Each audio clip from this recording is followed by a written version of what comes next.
திருமாவளவன் நடத்துகிற இந்த மாநாடு வரவேற்கத்தக்க மாநாடு. பாரதிய ஜனதா கட்சி மது ஒழிப்பு மாநாட்டை நடத்துகிற திருமாவளவன் நடத்துகிற அந்த மாநாட்டை வரவேற்கிறது. ஆனால் அதே நேரத்தில் அவர்கள் திமுகவை அழைத்தார்களோ அல்லது அழைக்காமலே திமுக செல்கிறார்களா என்று தெரியவில்லை. ஆனால் வந்திருக்கிற செய்தி திமுக அதில் கலந்து கொள்ளும் என்ற செய்தி வந்திருக்கிறது. அப்படி அந்த செய்தி உண்மையாக இருக்குமேனால் ஒரு பெரிய கொப்பரை பாலிலே ஒரு கிலோ மனித மலத்தை கொட்டுவதாக அமைந்துவிடும். காரணம், அந்த மாநாட்டிலே கலந்து கொள்வதற்கு எந்த விதமான அருகதையும் யோக்கியதையும் தமிழக அரசை நடத்துகிற திராவிட முன்னேற்ற கழகத்திற்கு இல்லை. காரணம், இவர்கள் தான் இத்தனை டாஸ்மாக் கடைகளை திறந்து வைத்து, அது மட்டும் இல்லாமல் கள்ளச்சாராயம் அது போதாது தன்னுடைய கட்சி நிர்வாகிகளை வைத்து விசசாராயம் வைத்து விற்றுக் கொண்டிருக்கிறார்கள். இதுவெல்லாம் தெல்ல தெளிவாக வெளிவந்திருக்கிற உண்மைகள். ஆக இவர்கள் மது ஒழிப்பை பற்றி பேசுவதற்கு அருகதையற்றவர்கள். இவர்களை அழைத்து திருமாவளவன் நடத்துவது, திருமாவளவனை ஒன்று அவர் அழைக்காமல் இவர் போனால் திருமாவளவனை அவமானப்படுத்த போகிறார்கள். அவர் அழைத்திருந்தால் திருமாவளவன் ஏமாற்றப்படுகிறார். ஆக இதுதான் கருத்தாக அமைய முடியுமே தவிர, ஆக திருமாவளவன் தன்னுடைய உணர்வை, தன்னுடைய உண்மையை, தனக்கு இருக்கிற மரியாதையை காப்பாற்றிக் கொள்ள வேண்டும் என்றால் அது திமுகவை அவர் அழைத்திருக்கக்கூடாது, அல்லது அழையாமல் வந்திருந்தாலும் அவர்களை வரவேற்கக்கூடாது.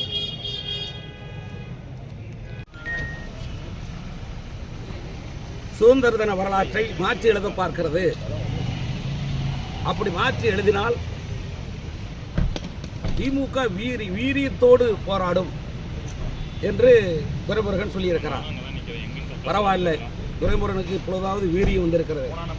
இதுவரை வீரியம் இல்லாமல் தான் அந்த கட்சியிலே பொதுச் செயலாளராக பயணித்திருக்கிறார் என்று கருதுகிறேன். என்னுடைய மரியாதைக்குரிய அண்ணன், இன்னும் சொல்ல போனால் பல்வேறு வழிகளிலே எனக்கு மிக நெருங்கிய நட்பும் வழிகாட்டுதலுக்குரிய நண்பராக நீண்ட காலம் என்னுடைய அண்ணனாக இருந்திருக்கிறார்.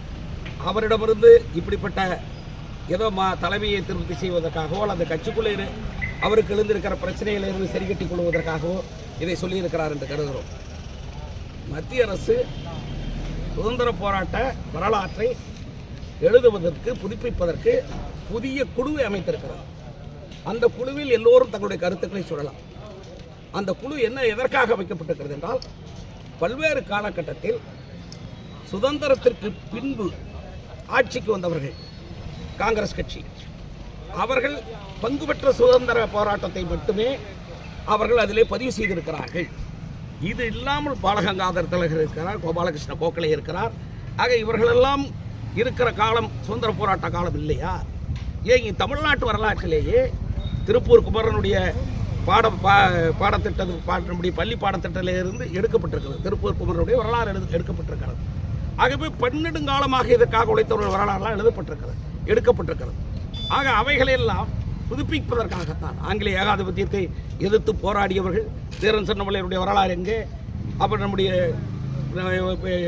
எத்தனையோ பேருடைய வரலாறு, இந்த வரலாறெல்லாம் மறைக்கப்படுகிறது. ஏன் சுப்பிரமணிய சிவாவுடைய வாழ்க்கையை கூட பாடத்திட்டத்திலிருந்து எடுக்கப்பட்டிருக்கிறது.